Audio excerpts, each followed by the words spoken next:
vamos a empezar, si gustan. Como lo vas a grabar, pues ya los que no llegaron pueden oírlo más adelante, ¿no? Entonces vamos a ver.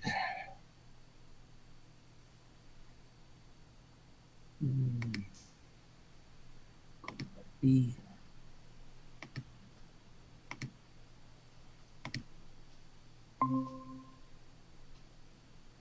a ver. ¿Sí se ve? Sí. Se ve la. Sí, Eso es simplemente una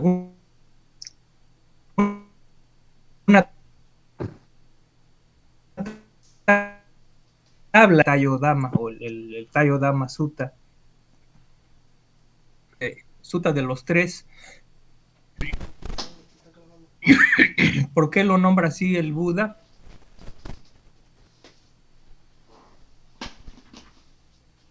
No, Miguel, se corta. Ahora, este sutta lo escogí porque tiene una relación Se corta, muy Miguel. No se íntima. escucha. No sé cómo vamos a, a,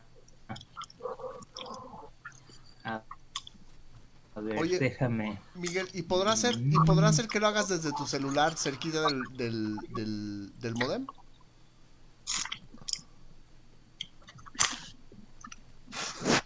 ¿Sabes? Esa es muy buena idea. ¿Sabes qué?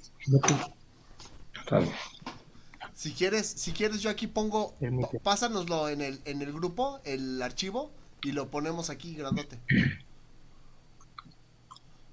Mire, ahí ya me están oyendo ahí. Ahí sí te sí. oímos. Aquí sí me oyen, ¿no? Ajá. Bueno, entonces sí, eso es lo que puedo hacer, es buscar el archivo. Ay, lo malo es que, vamos a ver, tiene que Nada más que buscar ahora ya aquí te entre oímos. mil. Ya no hay necesidad. ¿Perdón?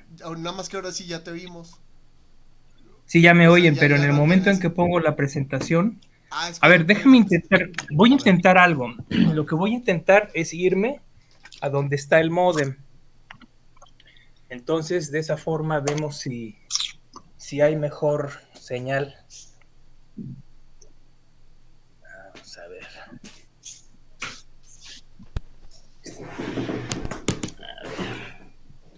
Aquí estoy juntito al módem. Entonces, vamos a ver. Eh, quiero compartir esto. De hecho, se supone que. A ver.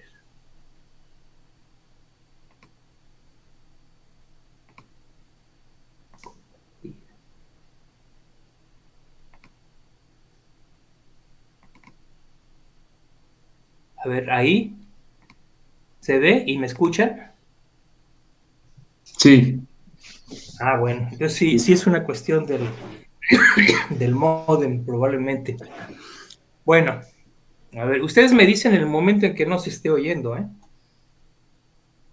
Bueno, lo que les decía es que este sutta está muy conectado en cuanto a un sentido general con los suttas que hemos estudiado anteriormente. Los que hemos visto anteriormente todos tienen que ver de alguna forma con el origen dependiente de, de ciertos fenómenos, de ciertos aspectos de, de la realidad. Ahora, y de hecho algunos de esos suttas son una expresión, digamos, del camino gradual, ¿sí? El camino gradual que desemboca en la liberación de la mente con respecto al sufrimiento. Y este caso viene siendo el mismo, nada más que aquí el Buda lo enfoca desde un punto de vista un poquito diferente, es otro sesgo. Es decir, lo enfoca desde el punto de vista de ciertas quilesas, de ciertas impurezas mentales que se tienen que dejar para poder ir ascendiendo gradualmente hasta llegar a un punto en el que llega uno al renglón 9, en donde uno abandona la lujuria, el odio y la ofuscación, y eso es el momento en que eso sucede. En ese momento uno deja atrás el nacimiento, la vejez y la muerte, que es una expresión también que usa el Buda. Dejar atrás el nacimiento, vejez y muerte es lo mismo que la liberación, es lo mismo que el nirvana, ¿no? Entonces, básicamente, este también se podría considerar una serie causal también. Ahora, es muy interesante porque, repito, lo está viendo ahora, no desde aspectos de categorías del entrenamiento, ¿no? Sino lo ve un poquito más desde el punto de vista de impurezas que se van dejando.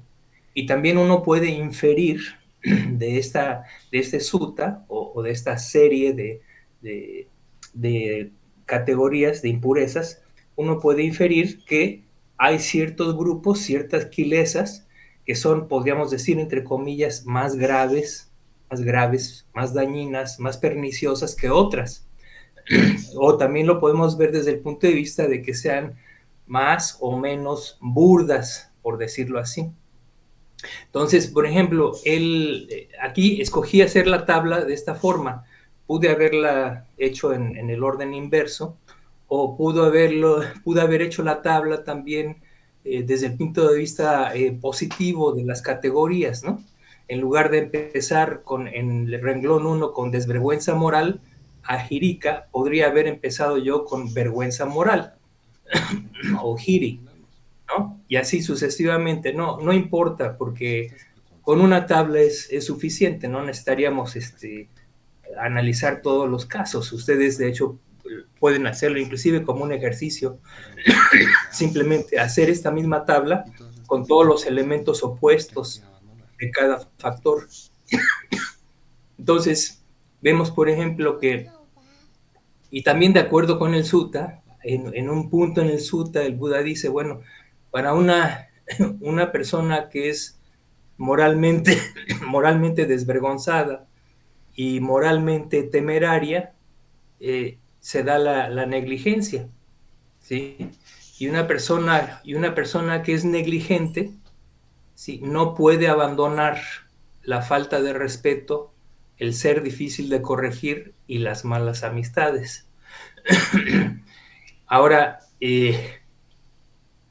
Ahora, la mecánica en la que describe el Buda en la parte, es casi al final del sutta, dice, para una persona negligente no puede abandonar la falta del respeto, el ser difícil de corregir y las malas amistades. Y luego dice, una persona que tiene malas amistades no podrá abandonar la pereza, la falta de caridad y la falta de fe. Y después dice, para una persona con pereza no podrá abandonar el resentimiento. Bla. Entonces va en ese orden. Básicamente el factor de transición, podríamos decir, es el que está en la columna, en la tercera columna, ¿no?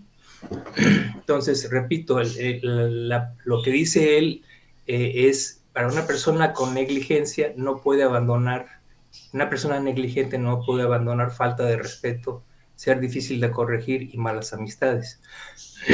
Ahora, desde luego, negligencia pamada es algo, esa palabra, el sentido positivo, que es apamada, o sea, la negación de la negligencia es apamada. Y es la cualidad, es una de las cualidades, dice el Buda, que es absolutamente indispensable para la liberación. De hecho, sus últimas palabras, en sus últimas palabras que mencionó en el Parinirvana, está mencionado este apamado, ¿no? Le dice a los bhikkhus no, todas las cosas condicionadas son impermanentes, hagan esfuerzo con diligencia. Fueron exactamente sus últimas palabras. Entonces, esa diligencia, que es el opuesto de la negligencia, es algo importantísimo. Y desde luego que eso cubre varios aspectos, vamos a decir, de personalidad o de cualidades positivas, en el caso de la no negligencia, ¿no?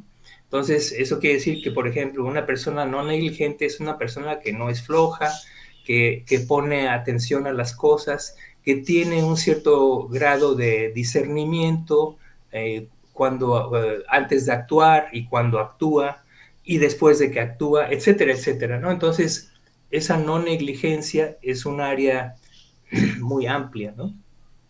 Entonces, pero ahora también ustedes saben que la vergüenza moral, Hiri y Otapa, la imprudencia o perdón, el miedo moral, son dos cualidades, son las dos cualidades que son las distintivas del sentido global de Sila, de la moral. En realidad, es para que lo entiendan, hay una anécdota interesante de Ajahn Chah, el maestro de la tradición del bosque en Tailandia, que ya falleció, pero que tuvo muchísima influencia, sobre todo bueno, en Tailandia y en muchos monjes occidentales. Él, Ajahn Chah, en las etapas iniciales de su carrera como bhikkhu, perdón, en sus etapas iniciales en su carrera como bhikkhu, se preocupaba mucho por el Vinaya, por seguir el Vinaya, y se pasó varios años atormentándose a sí mismo porque sentía, bueno, estudiaba el Vinaya profundamente, lo conoció muy bien, todas las reglas, todas las subreglas, todos los tratados relacionados con el Vinaya, y aún así llegó un punto en que entró en una crisis porque se dio cuenta que no podía realmente seguir todas las reglas. Afortunadamente, en ese momento, o muy cercano a ese momento, conoció a Ajahn Mun. Ajahn Mun es lo que se considera el padre de la tradición de la foresta en la época moderna. Y entonces tuvo la oportunidad de conocerlo en un monasterio muy apartado en el noreste de Tailandia, y nada más tuvo como un par de días para poder hablar con él. Pero en ese par de días, ahora, se consideraba que Ajahn Mun ya era un arahant cuando Ajahn Chah habló con él. Entonces, le expresó, en la primera oportunidad que tuvo, le expresó su conflicto, su preocupación de que sentía que honestamente no podía seguir las reglas, que no podía seguir el Vinaya. Y entonces Ajahn Mun le contestó, luego le dije, ¿sabes qué? No te preocupes. Digo, nada más, lo único que tienes que hacer son dos cosas. ¿Y cuáles son esas dos cosas? Hiri y Otapa. Eso es todo el Vinaya. No te preocupes por lo demás. O sea, lo único que tienes que tener es vergüenza moral y miedo moral, ¿no? O sea, vergüenza eh, por transgredir y el temor a las consecuencias de de las transgresiones. Como dice el Buda, estas dos cualidades son los grandes protectores del mundo. Entonces, eso es lo que protege realmente al mundo, ¿no? La vergüenza moral y el temor moral. Entonces, esa fue lo que le dijo a Ajahn Chah. Entonces, para que se den una idea del peso que tiene esto, ¿no?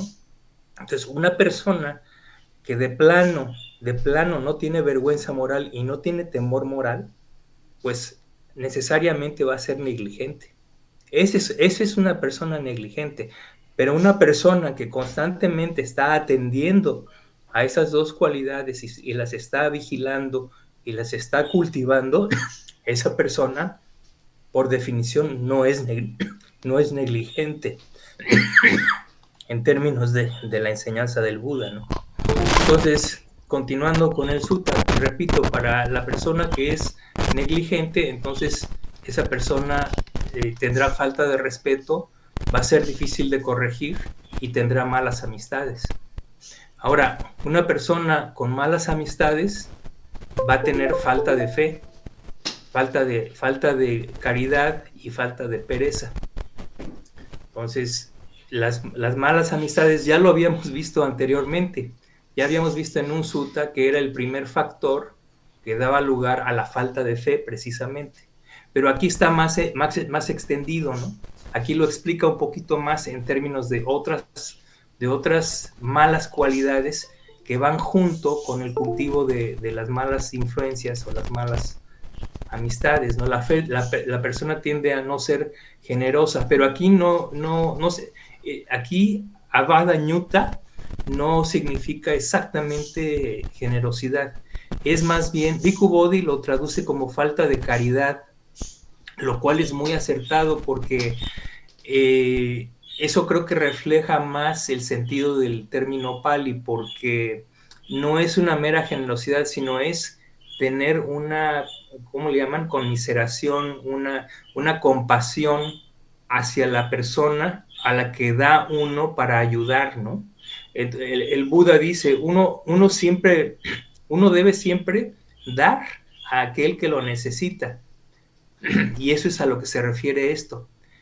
Y luego dice el Buda, pero dice, si uno quiere lograr mérito, entonces uno debe dar a los mejores campos de mérito. Y el mejor campo de mérito, por supuesto, es el Buda y los miembros de la Sangha, del Sangha.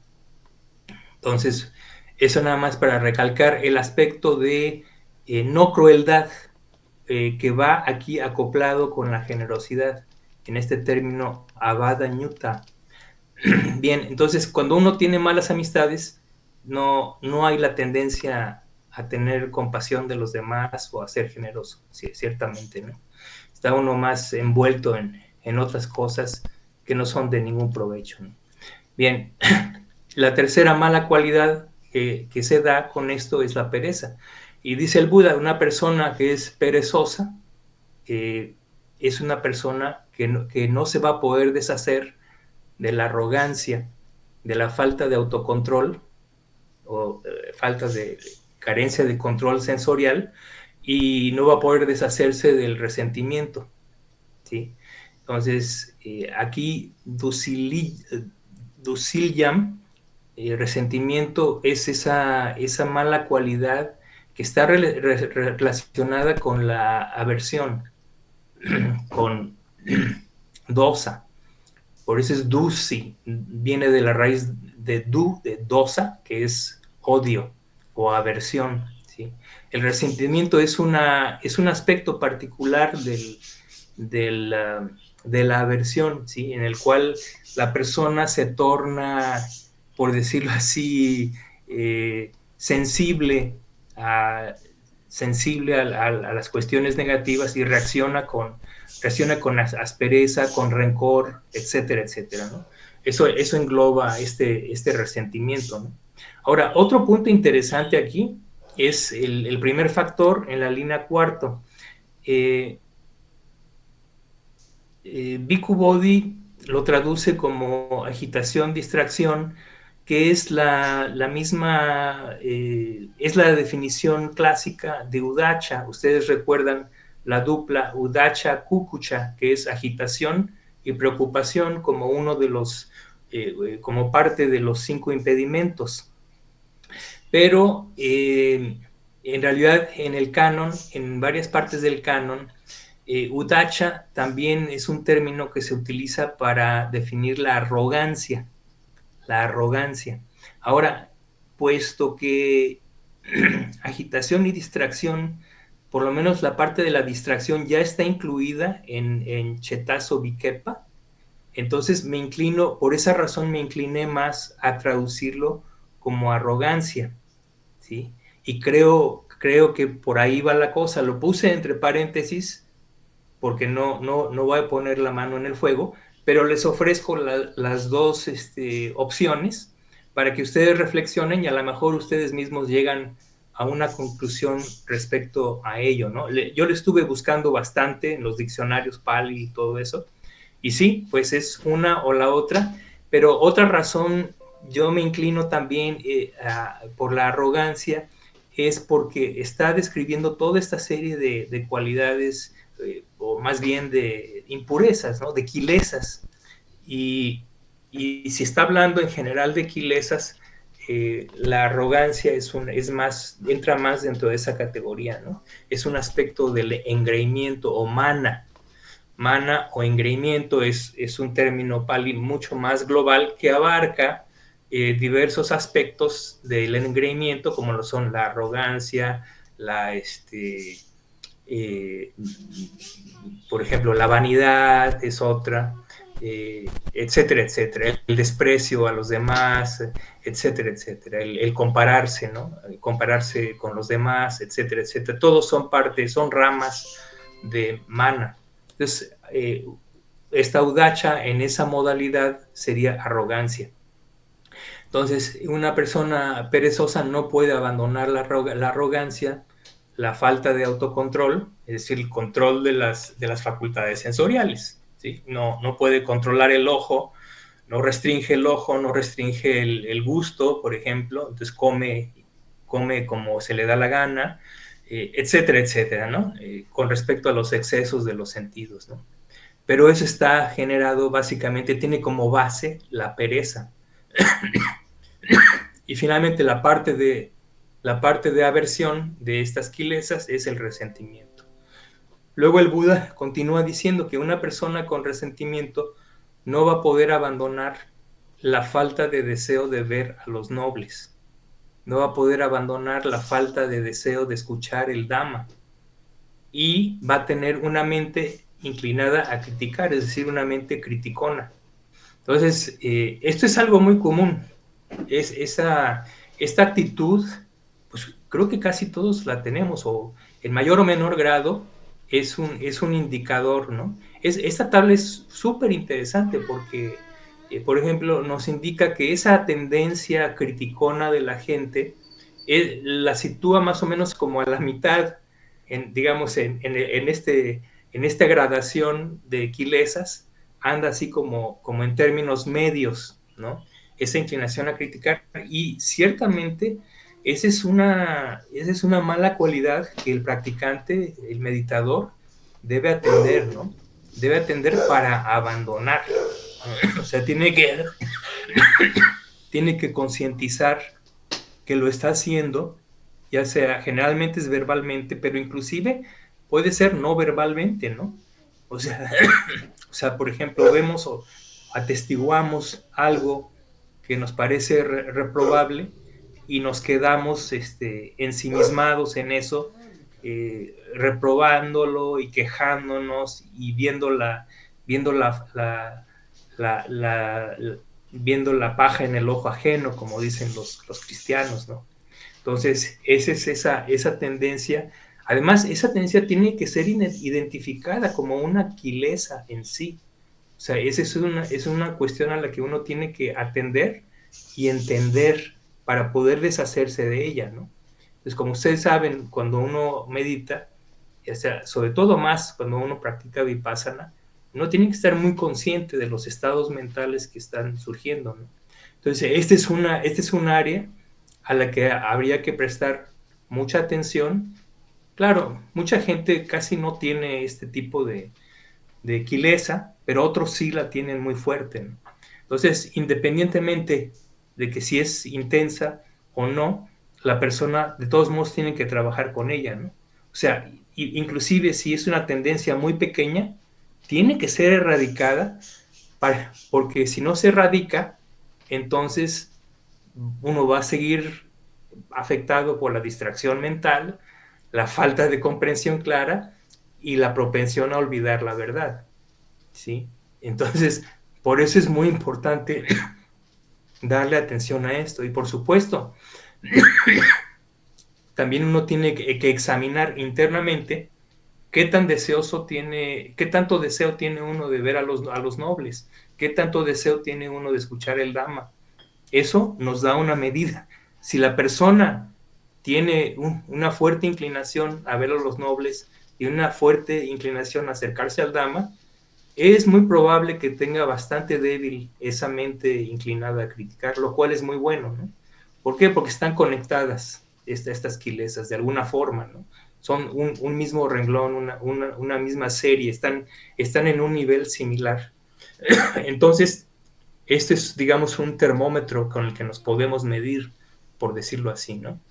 Entonces, para una mente criticona, esa mente criticona no va a poder entonces abandonar la propensión a olvidar la verdad, la falta de comprensión clara, es el opuesto de sampayaña, que ya hemos discutido anteriormente, y no va a poder eliminar su distracción mental.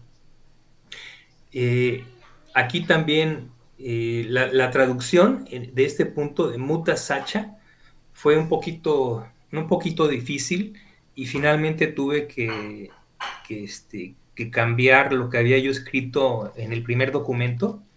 Eh, Había puesto ya algo así como propensión a mentir, pero hay ya buscando más en el Pali, en los suttas, etcétera, etcétera, me di cuenta de que hay un cierto aspecto de interpretación en el que uno puede decir que muta sacha, sacha quiere decir verdad, como ustedes saben, ¿no?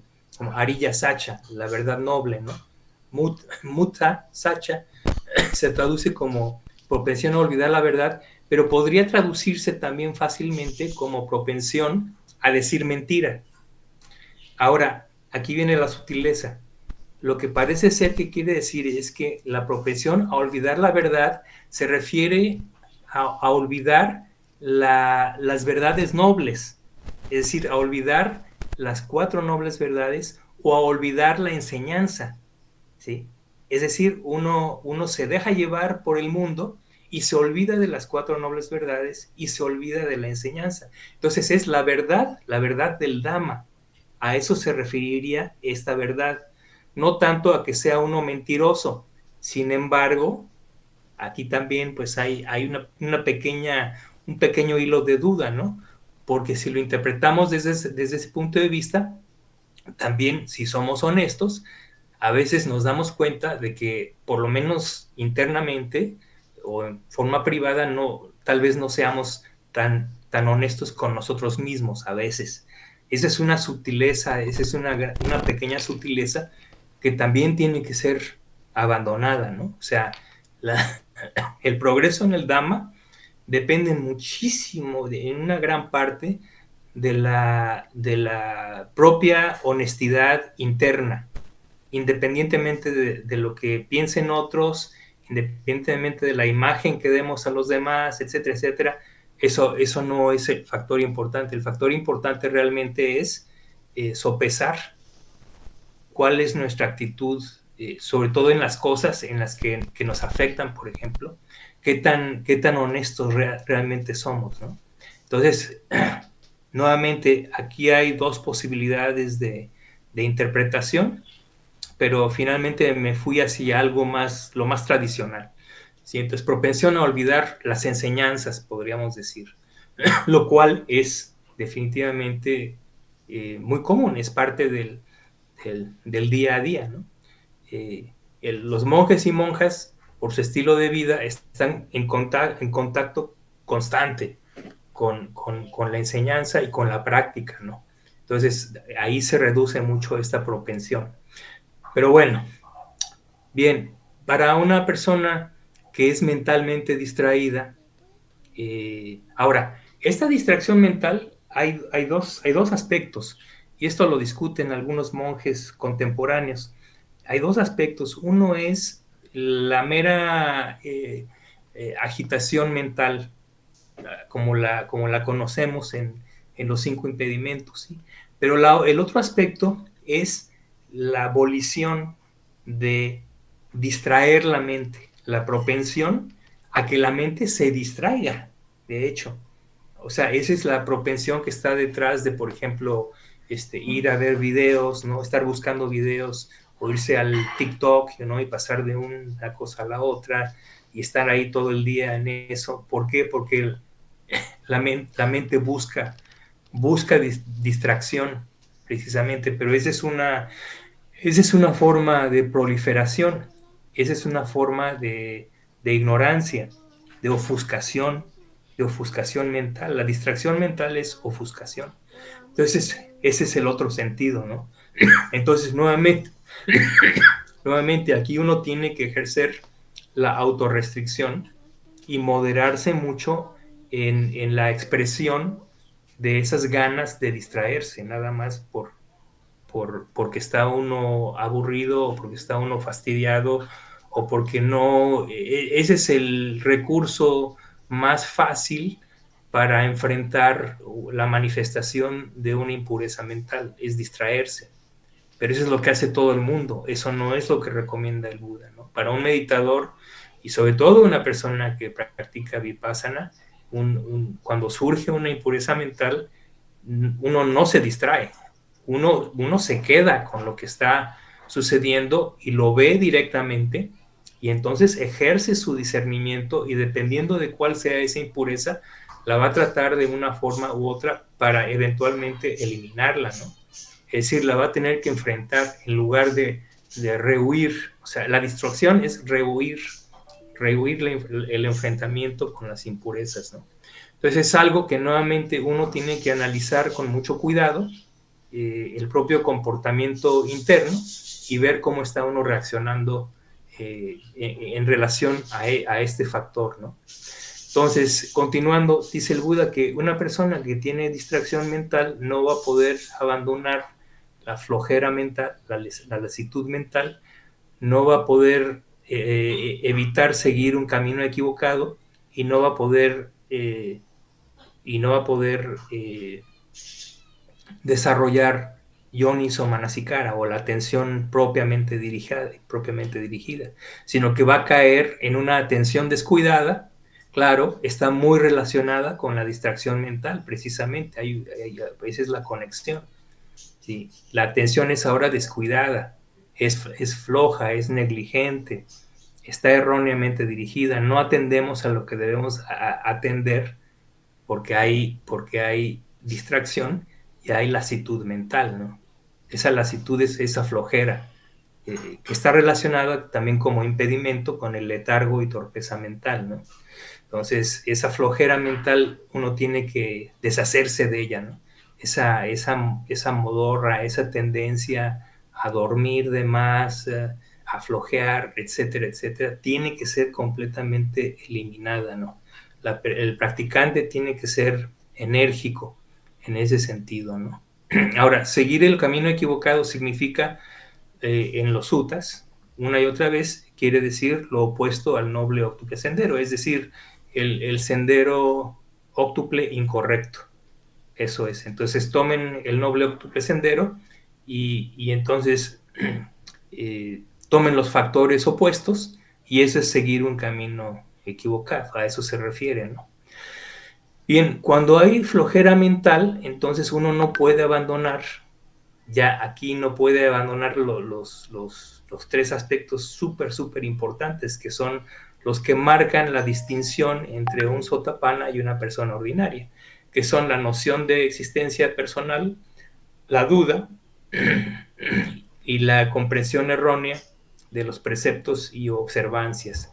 O también podríamos, como algunos maestros lo dicen, esta sílabata paramasa tiene que ver también con eh, un, un, entendimiento equivocado de las convenciones, el no entender las convenciones, cuál es su uso, su propósito, sino que uno confunde las cosas,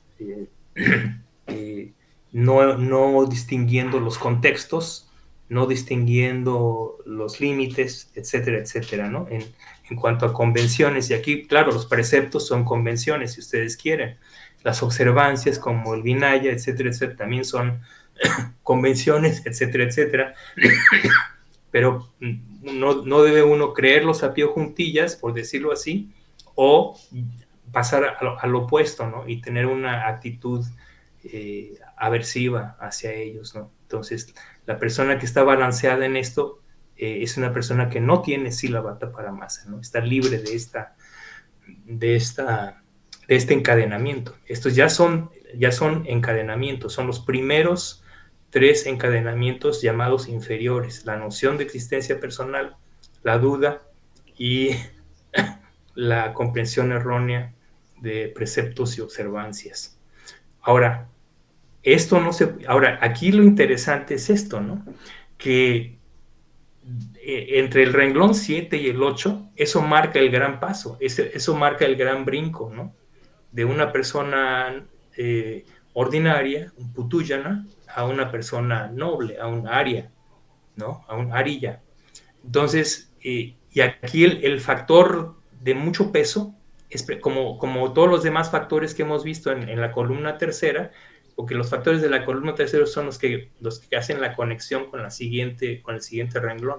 Aquí, la lasitud mental, la flojera mental, es algo que realmente le tiene uno que dar muchísimo, como meditador, es así como que tiene uno que darle una atención muy especial, ¿no?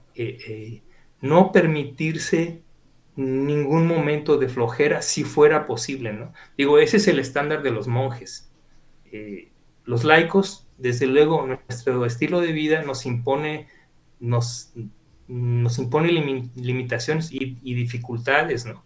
Por ejemplo, una persona, una laica que tiene que trabajar todo el día, que tiene que manejar varias horas o tomar el autobús o lo que sea, y llega exhausto a su casa, pues sí, obviamente que va a haber lasitud mental, claro. Entonces, es muy difícil, pero también por eso es muy difícil pasar de ser un ser ordinario a un sotapán. Si fuera fácil, todo el mundo lo haría, ¿no? Pero no, aquí es el punto álgido, podríamos decir, es uno de los puntos más difíciles. Generalmente los laicos tenemos oportunidad precisamente de fortalecer el opuesto a la lasitud mental, es decir, virilla, generar el factor, la facultad espiritual de virilla, Sí, es lo que güey, se sí. pone. Pero no te lo escucho, de hecho. ¿Perdón? No puse lo mismo para que... No te escuché. Bueno, entonces uno abandona la lasitud mental y entonces uno puede abandonar los tres encadenamientos inferiores, y cuando uno abandona esos, entonces uno hace una gran mella en la lujuria, el odio y la ofuscación. Y entonces se acerca uno ya a destruir el nacimiento, vejez y muerte. Entonces aquí lo voy a dejar por el momento y pasamos a discutir estas cuestiones. Ya estamos de regreso. Entonces, ¿sí se escuchó? ¿No hubo problemas con el audio? Ah, qué bueno. Entonces, pues ese es el esquema del Tallo Dama Sutta, un sutta súper, súper interesante.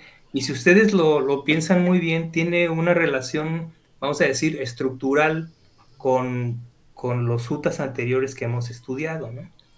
Ahora, antes de que se me olvide, quisiera para la siguiente plática, ya para terminar toda esta serie de series causales, creo que es muy importante ya para cerrar, por decirlo así, con broche de oro, que estudiemos el Sutta de Chanki. Yo les voy les voy a mandar esta tabla tan pronto como sea posible, y les envío también el Sutta de Chanki, que es también una descripción del entrenamiento gradual. Es una descripción del ascenso en la práctica hasta llegar a la vía, ¿no? De la liberación. Entonces, teniendo ya estos suttas en mano, ya uno queda súper armado en cuanto a vamos a decir, en cuanto a la teoría, ¿no? De lo que se tiene que hacer y de lo que se tiene que evitar, ¿no? Entonces es muy, muy útil. Juan, ¿tienes una pregunta? Sí, Uh-huh. gracias. Buenas noches. A mí Bueno, siempre me ha quedado, bueno, primero tengo el libro donde Anguttara Nikaya, pero no pude encontrar el sutta. Este, no lo pude encontrar en el libro. Esa es una. Y otra es cuando, ¿por qué Bhikkhu Bodhi traduce raga en este sentido sí. como lost, como Sí, lujuria, ¿no? Eh, sí. Sí, Es ese algo, es un punto muy, muy interesante, porque uno hubiera esperado que hubiera traducido como loba, Ajá, dosa, moja. Loba es deseo, sed, así es. dosa es enojo, aversión, y moja es ofuscación, confusión, delirio, ilusión, etcétera, etcétera, ¿no? Relacionado con la ignorancia. Entonces, en este sutta particular, o sea, yo me fui al Pali porque dije, a ver, ¿qué está pasando? Porque normalmente es loba, dosa, moja, y aquí es Visay Tanja, ¿no? Ajá, porque Perdón, raga también, raga, porque raga también este apego, deseo, pasión, pasión, codicia. pasión, lujuria, Ajá, entonces, cuando lujuria. vemos eso, a mí siempre me confunde porque a lo mejor esa mente, yo veo la lujuria, a lo mejor tengo ahí un concepto erróneo y no Sí, lo estoy entendiendo bien la lujuria como se está queriendo decir aquí como raga. sí, porque aquí hay un detalle muy interesante, ¿no? Esto, me he estado enfrentando a esto mientras estoy traduciendo el Majjhima, Ujú, varias veces ha salido esta cuestión. Y queda muy claro, en base a todos los demás sutas del canon, que el Buda a veces utiliza este raga, no, cuando traducimos lujuria o cuando él utiliza el término raga, no necesariamente se refiere a lujuria sensual, es decir, exacto. a deseo sexual, porque ese es el entendimiento común que tenemos en los países de habla hispana. Tú le dices algo, eres un lujurioso, quiere decir que la persona tiene una inclinación sexual muy fuerte, ¿no? Eso es ese es el significado que le damos. Pero en términos de los sutas, en términos de la enseñanza del Dhamma y de lo que el Buda enseña, no, sí, esa parte sí se considera, pero no es exactamente lo que quiere decir esto. Aquí, lujuria tiene dos aspectos. Lujuria es deseo exacerbado de satisfacción sensorial a través de cualquiera de los seis sentidos. Ese es el significado primordial. El segundo aspecto de esa lujuria es lujuria por objetos, ¿sí? Que pueden ser objetos físicos u objetos mentales, por supuesto, ¿no? O sea, que tiene que ver con la codicia. Cuando nosotros tenemos lujuria por un objeto, es que tenemos una codicia muy grande por ese objeto. ¿Sí? Entonces ese es más bien el significado, y este significado lo pueden ver explicado en el Vimuttimagga, que es parte del canon. Ahí es donde se explaya diciendo cómo este término raga es utilizado para explicar esas dos inclinaciones de la mente que son hacia la satisfacción de los sentidos, pero no necesariamente sexual.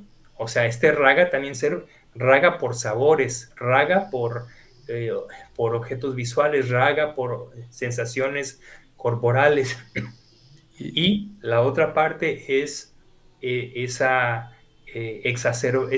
deseo exacerbado por objetos, varios, cualesquiera objetos que uno pueda considerar. y Entonces, cuál, por eso es que intenté buscar en el Anguttara Nikaya, que no lo pude encontrar. Entonces, si vemos que lo está Raga, nos estás comentando que es un deseo como exacerbado de estas cuestiones sensoriales. Entonces, ¿cuál crees que podría ser la palabra? Porque a mí se me hace como que lost no es una buena traducción, pero no, lo he visto en mucho, porque de hecho estamos nosotros haciendo una traducción del venerable Usilananda, del libro de Mindfulness, sí, y entonces nos estamos quedando ahí cuando estamos llegando a raga. Entonces digo, no, es que no puede estar relacionado con el deseo sexual, como no, no, lujuria, no, no, lost, no, pero no, no. dice lost, ¿por qué lost? ¿Por qué traduce Sí, porque él lo traduce diciendo que es lost for sense objects, es ajá, decir, es decir, lujuria por objetos sensoriales, por eso quería encontrar el sutta, pero no no lo es sexual, encontré. pero no es sexual, no es sexual. O sea, por Creo que, decir, ir un deseo sensorial exacerbado, por decir, sería ir a... por ejemplo, mm, una persona que se fascina mucho por ver películas. mm, Entonces ahí hay dos aspectos, un aspecto que es el visual, ciertamente, y un aspecto mental, ¿no? Entonces hay un lost por dos cosas, a través del ojo, pero a través de la mente también, ¿no? Y no tiene que ver absolutamente nada con lo con lo sexual, cual. que simplemente es un deseo exacerbado de tener contacto visual y también de desarrollar un contacto mental, ¿no? Con las ideas que derivan, las emociones que derivan de la película que está uno viendo. Eso es un ejemplo. Y eso dice lost en inglés, ese lost of sensual desire. Lost for sights, es decir, lujuria por objetos visibles. Ah, pero me refiero, ¿eso dice en el Anguttara Nikaya 16? Porque no lo encuentro. No, Bhikkhu Bodhi simplemente traduce como lost. O Ah, sea, ok. el raga que estamos viendo en el Ajá, Tayodana Sutta, él lo traduce como lost. ok. Pero cuando Bhikkhu Bodhi traduce lost, por ejemplo, en su Majjhima Nikaya, Ujú.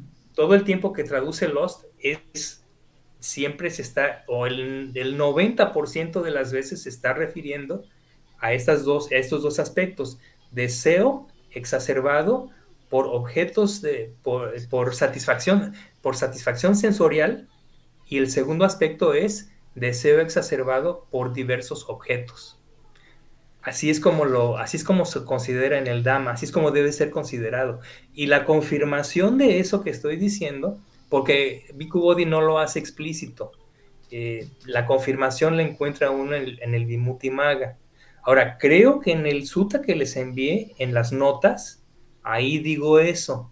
Entonces, chequen las notas, porque ahí inclusive doy la referencia textual exacta en el Vimuttimagga, en donde pueden encontrar esa definición de lujuria o de raga o lust, ¿no? Sí, pero es muy importante entender esto, sobre todo cuando uno estudia los suttas. eh, sí, en inglés, desgraciadamente, los autores como Bhikkhu Bodhi, pues es que no encuentran otra mejor palabra y usan lost. Pero lost tiene una connotación muy, ¿cómo se dice? Prejuiciada, Ajá, así es. muy prejuiciada. O sea, no, la gente cuando ve dice, inmediatamente piensa en lo sexual. Y Sí, no necesariamente, o sea, oídos al pali. no es que no lo incluya, claro que lo incluye, porque el deseo de satisfacción sensorial, el aspecto sexual, pues también es satisfacción sensorial, no cabe duda.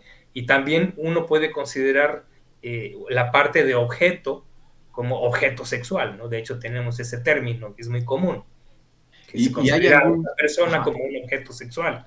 Es un objeto que se busca, ¿no?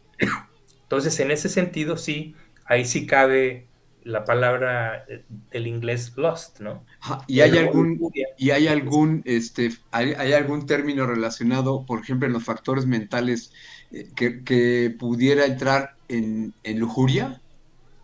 Esa es una muy buena pregunta. Esa es una muy